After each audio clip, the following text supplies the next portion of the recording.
கோல் achiever trader சார்பாக நம்ம subscriber viewers எல்லாருக்கும் வணக்கம். இந்த வீடியோவில் நம்ம Nifty and bank Nifty analysis பண்ணிடுவோம். அனாலிசிஸ் பண்ணிவிட்டு அப்படியே எந்தெந்த ஸ்டாக்குலாம் நம்ம எப்போது பிரேக் அவுட்டுக்கு தயாராக இருக்கும், எப்போ நம்ம ஸ்டாக்குலாம் கொஞ்சம் ட்ராக் பண்ணணும். ஸோ அதனால் நல்ல முக்கியமான சப்போர்ட்டில் வரும்போது நிஃப்டி ரெக்கவர் ஆகும்போது அப்போ தான் கரெக்டாக ஆனால் டைமில் நம்ம அந்த ஸ்டாக்கை வந்து பிக் பண்ண முடியும். ஸோ அதுக்காக தான் இந்த ஸ்டாக்கெலாம் நம்ம பார்க்குறோம். அது மட்டும் இல்லாமல் நம்ம பிரேக் அவுட் ஸ்டாக்ஸ்லாம் கொடுத்துருந்தோம். அந்த ஸ்டாக்கிலேருந்து எப்போ வெளியில் வரலாம் அப்படின்ற அந்த அப்டேட்ஸ்லாம் நம்ம பார்த்துருவோம். அதெல்லாம் பார்க்குறதுக்கு முன்னாடி டிஸ்க்ளைமர், நம்ம கொடுக்கக்கூடிய எந்த அனாலிசிஸ் எல்லாமே எஜுகேஷன் பர்பஸ்க்காக. நீங்கள் ட்ரேட் ஆர் இன்வெஸ்ட்மெண்ட் பண்ணணும்னா ஓன் அனாலிசிஸ் பண்ணிவிட்டு இன்வெஸ்ட்மெண்ட் பண்ணுங்கள், ட்ரேட் பண்ணுங்கள். நான் செபி ரெஜிஸ்டர்ட் அட்வைசர் கிடையாது. ஓகே, இப்போ நம்ம வீடியோக்குள்ளே போயிடலாமா? ரைட். இப்போ நிஃப்டி பார்த்திங்கன்னா ஃபாலிங் வேஜிலேருந்து விழுந்துக்கிட்டு இருக்குது. ஸோ நான் என்ன நினச்சேன், அதாவது நேற்று வீடியோவில் நம்ம என்ன சொல்லியிருந்தோம்னா, அப்படியே ஒரு 4 நாள் உங்களுக்கு 5 நாள் உங்களுக்கு ஒரு கன்சல்டேஷன்லேயே ஜோன்லேயே தான் இருந்துச்சு. ஸோ அப்படியே அப்சைடில் போகும். இந்த ஃபாலிங் வேஜோட டாப் ட்ரெண்ட் லைனை போய் டச் பண்ணும். அகைன் அங்கேருந்து கீழே வரலாம், இல்லை அகைன் மேலே போகலாம். அப்படி தான் நம்ம உங்களுக்கு எக்ஸ்பெக்ட் பண்ணியிருந்தோம். ஆனால் என்னாச்சு, மார்க்கெட்டில் என்னாச்சு அப்படின்னு பார்த்தீங்கன்னா, நேற்று சரியான ஃபால். ஓகே, இது எதை நமக்கு வந்து ஐடென்டிஃபை பண்ணுதுன்னு பார்த்தீங்கன்னா, ப்ரீவியஸ் லோவுக்கு கீழே இறக்கி விட்ருக்காங்க. ஸோ அதனால் நிஃப்டி என்ன ஆகும் அப்படின்னு பார்த்தீங்கன்னா, நெக்ஸ்ட் சப்போர்ட் 22,765 வரைக்கும் தாராளமாக வரும். என்ன கேட்டால் நெக்ஸ்ட் சப்போர்ட் அதுதான். ஸோ 22,765 சப்போர்ட்டாக இருக்கும். அதையும் உடைத்தால் நெக்ஸ்ட்டு 21,800 ரவுண்டாக சொல்லணும்னா, ஸோ 21,800 ஸ்ட்ராங்கான சப்போர்ட்டாக நெக்ஸ்ட்டு இருக்கும். ஸோ அது வரைக்கும் நம்ம என்ன பண்ணலாம், இன்ட்ராடேயில் ஃபோக்கஸ் பண்ணுறவங்க ஃபோக்கஸ் பண்ணலாம். ஸோ என்ன கேட்டால், ஃபஸ்ட்டு நீங்கள் பிகினராக இருந்தீங்கன்னா ஈக்விட்டியில் உங்களுக்கு ட்ரேட் பண்ணுங்கள், இன்ட்ராடே பண்ணுங்கள். ஆப்ஷன் பக்கம் எக்ஸ்பீரியன்ஸ் இருக்கவங்க போகிறது தான் பெஸ்ட்டாக இருக்கும். ஓகே, நம்ம பேங்க் நிஃப்டியை பார்த்துருவோம். ஓகே, இப்போ நம்ம பேங்க் நிஃப்டியை அனாலிசிஸ் பண்ணிடுவோம். அதாவது bank Nifty head and shoulder வந்து பிரேக் ஆகி கீழே விழுந்துருந்துச்சு. ஸோ கீழே விழுந்துட்டு அகைன் ஒரு 1 to 3 டேஸ் வந்து அப்சைடில் போயிட்டு அகைன் மறுபடியும் என்னாச்சு, கீழே தான் நேற்று நல்லா இறக்கி விட்ருக்காங்க. பேங்க் நிஃப்டியோட நெக்ஸ்ட் சப்போர்ட் எதுவாக இருக்கும்? ஸோ என்னை பொறுத்த வரைக்கும் இந்த ஹெட் அண்ட் ஷோல்டரோட பேட்டர்ன் வந்து இன்னும் அதோட பேலன்ஸ் இருக்குது, கீழே விழ வேண்டியது இன்னும் இருக்குது. அதோட டார்கெட் பார்த்திங்கன்னா 46,735, இல்லைன்னா ஸ்லைட்லி இந்த 46,938 வரைக்கும் வர்றதுக்கான பாசிபிள்ஸ் நிறையவே இருக்குது.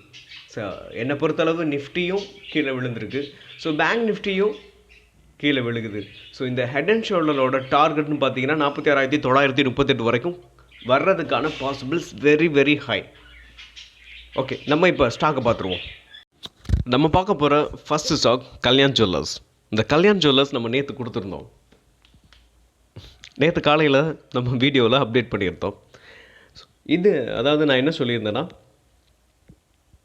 கண்டிப்பாக இந்த கல்யாண் ஜுவல்லர்ஸ் அப்சைடில் மூவ் ஆகிறதுக்கான பாசிபிள்ஸ் நிறையவே இருக்குது, கண்டிப்பாக மேலே போகும்னு சொல்லியிருந்தேன்.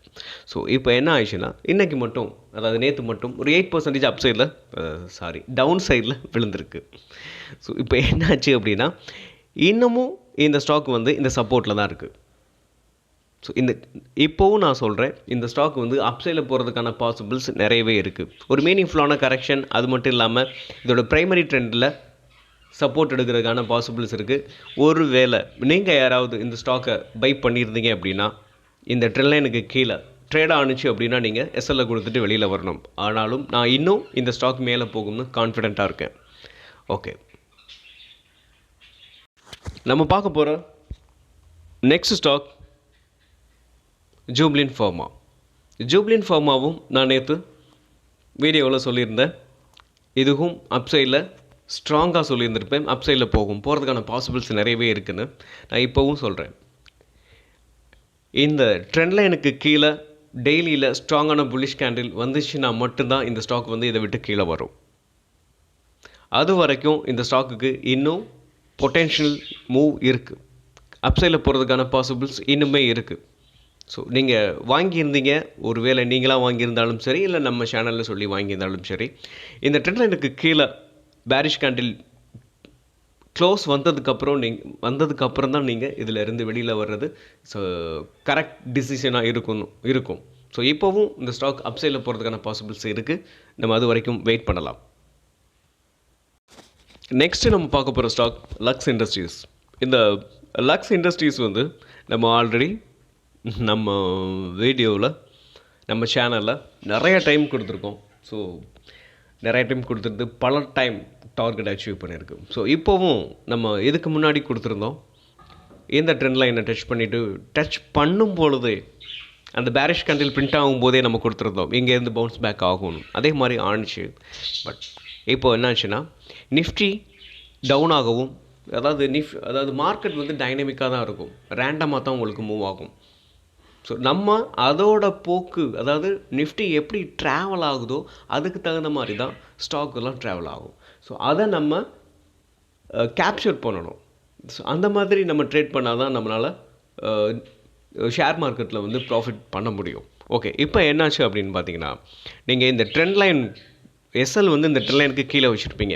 இந்த ஸ்டாக்கை நீங்கள் வாங்கியிருந்தீங்கன்னா இதுக்கு கீழே எஸ்எல் வச்சுருப்பீங்க. இந்த ட்ரெண்ட் லைனுக்கு கீழே ஒரு பேரிஷ் கேண்டில் பிரிண்ட் ஆனிச்சுன்னா நம்ம எஸ்எல்லை கொடுத்துட்டு வெளியில் வந்துடும். நீங்கள் வந்து ஹோல்டு பண்ண வேண்டாம். ஹோல்டு பண்ணிங்கன்னா எப்படி சொல்கிறது, ஒரு நல்ல ஃபேர் ப்ரைஸில் கிடைக்கும்போது நம்மளால் வாங்க முடியாமல் போயிடும். எஸ்எல்லை கொடுக்குறதுக்கு என்றைக்குமே தயங்கக்கூடாது. இதுவும் இன்ட்ராடேயும் கிட்டத்தட்ட சேம் தான். இன்ட்ராடேயில் நீங்கள் நம்ம ஒரு எஸ்எல் வச்சுருப்போம், அதிலேருந்து கீழே போகும்போது இல்லை ரெக்கவர் ஆயிரும் சொல்லி நீங்கள் வச்சுருந்தீங்கன்னா நீங்கள் வந்து என்ன எப்படி சொல்கிறது, லாஸை வந்து நீங்கள் வந்து ஹோல்டு பண்ணுறீங்கன்னு அர்த்தம். ஸோ எப்பயுமே ப்ராஃபிட்டை தான் ஹோல்டு பண்ணணுமே தவிர லாஸை லாஸை வந்து நீங்கள் வந்து கையில் வச்சிருக்கவே கூடாது. ஸோ நம்ம ஒரு ஸ்டாப் லாஸ் போடுறோம்னா அந்த இடம் வந்தோடனே தூக்கி போட்டு வந்துகிட்டே இருக்கணும். அப்போ தான் நம்ம ஒரு நியூ என்ட்ரியை நம்மளால் கேப்சர் பண்ண முடியும். ஓகே, லக்ஸ் இண்டஸ்ட்ரீஸ் வந்து ஒரு நல்ல ஸ்டாக். பட் இந்த ரேலியில் இன்னும் கீழே இறங்குச்சுன்னா கூட அடுத்து இன்னும் நம்ம பை பண்ணுறதுக்கு நல்லாயிருக்கும். ஓகே, நெக்ஸ்ட்டு நான் என்ன எதிர்பார்க்குறேன்னா, உங்களுக்கு இந்த ஸ்டாக்கில் இந்த லோவை உடச்சிச்சு அப்படின்னு பார்த்தீங்கன்னா அது கண்டிப்பாக நெக்ஸ்ட்டு இன்னும் கீழே ஃபர்தர் ஃபால் வர்றதுக்கான பாசிபிள்ஸ் இருக்குது. இந்த 1285 வரைக்கும் கூட இந்த ஸ்டாக் வரலாம். ஸோ அப்படி வந்துச்சுன்னா இந்த ஸ்டாக்கை நம்ம பை பண்ணலாம். ஓகே, நெக்ஸ்ட்டு நம்ம பார்க்க போகிற stock angel one. So angel ஒன்னும் இதுவும் நம்ம சேனலில் கொடுத்த ஸ்டாக். நான் எப்படி சொல்கிறது, நிஃப்டி வந்து உங்களுக்கு ரெக்கவர் ஆகிறதுக்கு முன்னாடி இந்த ஸ்டாக் வந்து ஃபால் ஆகிக்கிட்டே இருந்துச்சு. ஸோ இந்த ஃபால்லையே நம்ம கரெக்டாக கொடுத்துருந்தோம். இதுக்கு முன்னாடி உள்ள ப்ரீவியஸ் லோவில் சப்போர்ட் எடுத்துகிட்டு மேலே போகும்னு சொல்லி கொடுத்துருந்தோம். நம்ம கொடுத்தது 2050 கொடுத்துருந்தோம். கிட்டத்தட்ட 3300-400 வரைக்கும் அப்சைடில் போயிட்டு இப்போ மறுபடியும் டவுன் ஆகுது. ஓகே, நீங்கள் யாராவது ஹோல்டு பண்ணி ப்ராஃபிட்டை வந்து இன்னமும் நீங்கள் ப்ராஃபிட்டில் இருந்தீங்கன்னா என்ன கேட்டால், நீங்கள் உங்களோட எஸ்எல் ஒருவேளை நியர்பையில் இருந்துச்சுன்னா நீங்கள் கொடுத்துட்டு வெளில வந்துடலாம். இல்லை ப்ராஃபிட் இருந்துச்சுன்னா ப்ராஃபிட்டை விற்றுட்டு கூட வெளில வந்துடலாம் ஏஞ்சல் ஒனில். ஏன்னா இதுக்கு கீழேயும் இறங்குச்சு அப்படின்னு பார்த்தீங்கன்னா அதோட ப்ரீவியஸ் ஹை தான், ப்ரீவியஸ் லோ தான் வரும் உங்களுக்கு. இந்த சப்போர்ட்டை உடச்சிச்சு அப்படின்னு பார்த்தீங்கன்னா 2389 உடச்சா நெக்ஸ்ட்டு 2050 அதாவது ஏஞ்சல் ஒன்னோட ப்ரீவியஸ் லோவுக்கு இந்த ஸ்டாக் வந்து வர்றதுக்கான பாசிபிள்ஸ் நிறையவே இருக்குது.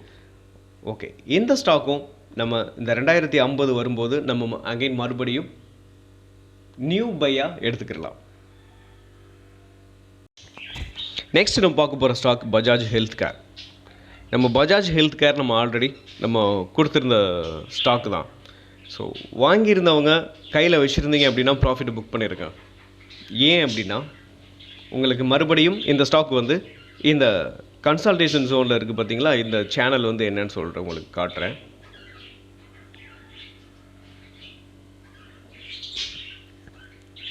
எஸ், இந்த multi year break out stocks, அதாவது மல்டி இயர் பிரேக் அவுட் ஆச்சு பார்த்தீங்களா, இந்த டாப் ஹரிசாண்டல் லைனில் வந்து சப்போர்ட் எடுக்கிறதுக்கான பாசிபிள்ஸ் நிறையவே இருக்குது. ஸோ அதனால் நம்ம என்ன பண்ணலாம் அப்படின்னா, நீங்கள் ப்ராஃபிட்டில் இருந்தீங்கன்னா இப்போ ப்ராஃபிட்டை கட் பண்ணிவிட்டு வெளியில் வந்துடுங்க. ஸோ அகைன் மறுபடியும் நம்ம ஃப்ரெஷ் என்ட்ரி எடுத்துக்கலாம். மறுபடியும் எடுத்திங்கன்னா ப்ராஃபிட்டை கட் பண்ணிவிட்டு நம்ம என்ட்ரி எடுக்கிறது இன்னும் பெஸ்ட்டான டிசிஷனாக இருக்கும். ஓகே நெக்ஸ்ட் நம்ம பார்க்க போகிற stock IREDA, Indian renewable energy. Okay, இது நம்ம கொடுத்த ஸ்டாக்கு தான்.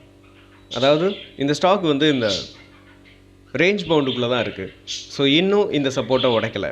அது வரைக்கும் நம்ம இந்த ஸ்டாக்கில் நீங்கள் என்ட்ரி கொடுத்துருந்தீங்கன்னா நீங்கள் வெயிட் பண்ணலாம், தாராளமாக வெயிட் பண்ணலாம். என்ன கேட்டால் ஒருவேளை உடச்சி பேரிஷ் கேண்டில் பிரிண்ட் ஆனிச்சுன்னா நம்ம எஸ்எல்ல கொடுத்துட்டு வெளியில் வந்துடலாம்.